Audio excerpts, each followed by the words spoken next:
Could Trump be about to pull the plug on NASA's SLS moon rocket? There are rumors that the future of NASA's Space Launch System, SLS, could be under threat. Yang Gao says since Donald Trump's recent electoral victory, rumors and speculation have circulated that NASA's giant moon rocket, the Space Launch System, SLS, could be under threat. The rocket is one of the several key elements needed for the U.S. Space Agency's Artemis program, which aims to return humans to the moon for the first time since 1972. For the first lunar landing, called Artemis 3, the SLS will launch 4 astronauts on NASA's Orion crew capsule. Orion will then travel to the moon. Once in lunar orbit, Orion will dock with Elon Musk's Starship vehicle, which has been launched separately. 2 astronauts will float into Starship, which undocks from Orion and travels down to the lunar surface. After walking on the moon, the 2 astronauts return to lunar orbit in Starship, which docks with Orion. The 2 moonwalkers rejoin their crewmates and go home on Orion, leaving Starship in orbit around the moon.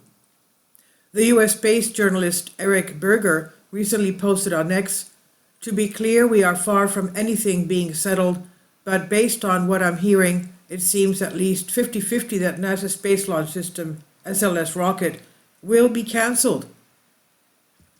No official announcements have been made. However, such a move could be in line with previous speculation that the Trump administration could gut NASA, forcing it to contract much of its work with private companies. But could another rocket easily take place of SLS? This question goes to the heart of what America wants to achieve amid an emerging 21st century space race. China has pledged to send its astronauts to the lunar surface by the year 2030. Unlike the US, China is usually conservative in its estimates, so we can assume deadline slippage is unlikely. Meanwhile, several elements of Artemis are holding up the schedule. One of these elements is Musk's Starship, which acts as the lander on Artemis 3. It still needs to demonstrate key milestones, including refueling in space and performing a landing on the moon without a crew. Some in the space community believe that if China were to get to the moon first this century, it would deal a significant blow to U.S. ambitions in space. Musk has been brought into the incoming administration as one of the 2 chief cost cutters, aiming to make reductions of up to $2 trillion from the federal budget. Some observers have been alarmed by Elon Musk's closeness to Trump and by comments by the president-elect about shifting focus towards a crewed Mars mission. These comments seem to mirror the views of Musk, who has focused much of his energy on ambitions to settle the red planet, not the moon. The billionaire has said he wants to send humans on a trip to Mars using his spaceship vehicle by the year 2028, a timeline that some view as unrealistic. It was actually the first Trump administration that established the Artemis program in 2017.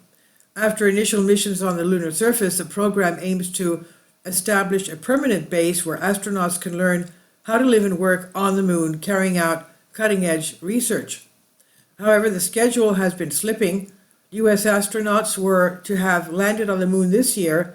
NASA now says the first landing during the Artemis 3 mission will not take place until the autumn of 2026. Delays have been introduced by redesigns on spacesuits, problems with Orion's heat shield and life support systems, and as mentioned with Starship, an upgraded mobile launch tower for SLS has also been plagued by cost overruns and schedule slippage.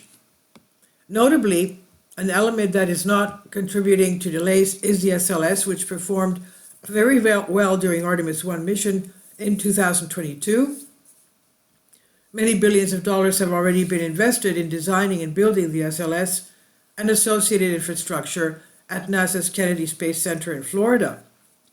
NASA says the SLS is the only rocket that can send Orion astronauts and cargo directly to the moon in a single launch, but its expense has been criticized. Each SLS launch is estimated to cost more than $2 billion. News of delays and technical issues with Artemis have coincided with hugely positive PR for Musk's SpaceX, especially around its test flights of Starship. This included last month's feat where the vehicle's massive booster stage was caught in a pair of robotic arms as it fell back from space to the company's launching pad in Texas, wowing space enthusiasts around the world. Unlike many launch vehicles, Starship is designed to be fully reusable. Its cost efficiency could greatly benefit future crewed missions. If the SLS were to be cancelled, could Musk's Starship replace it? Under this scenario, the SpaceX vehicle could presumably serve both as a launcher to send astronauts on their way to the lunar orbit and as a lander to take them down to the surface. This is technically feasible, but would be far from a straightforward like-for-like replacement. The SLS is already an operational rocket, whereas Starship is still in its testing phase and has key steps still to achieve before astronauts can board it.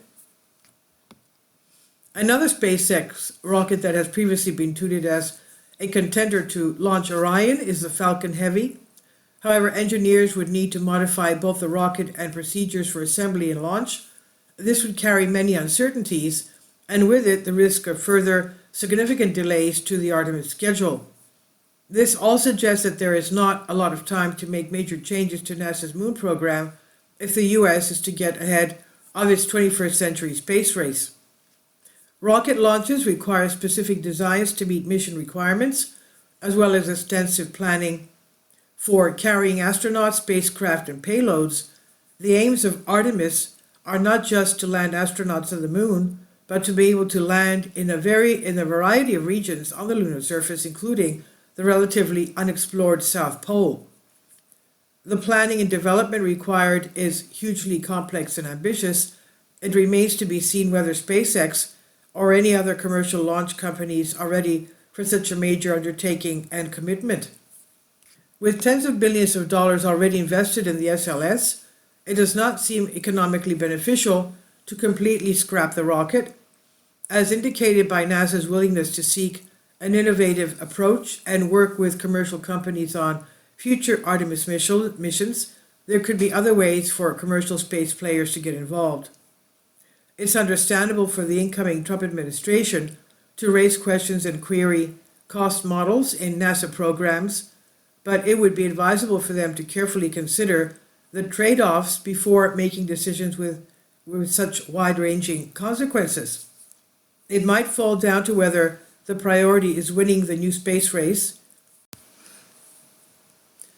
Whatever goals the new administration chooses to prioritize or target, it may have to carefully justify that decision to other legislatures and to the American public, of course. This is from the conversation by Yang Gao, Professor of Robotics, Head of Center for Robotics Research, King College London, on Unexplained Mysteries. Please leave your comments, and thank you for your support. Please support my Patreon account. The daily posts are 5 videos daily, and they are totally different from what I have on my YouTube channel. Thank you so much for your support and that you find all my content so interesting. You'll find the Patreon account details in the description box below.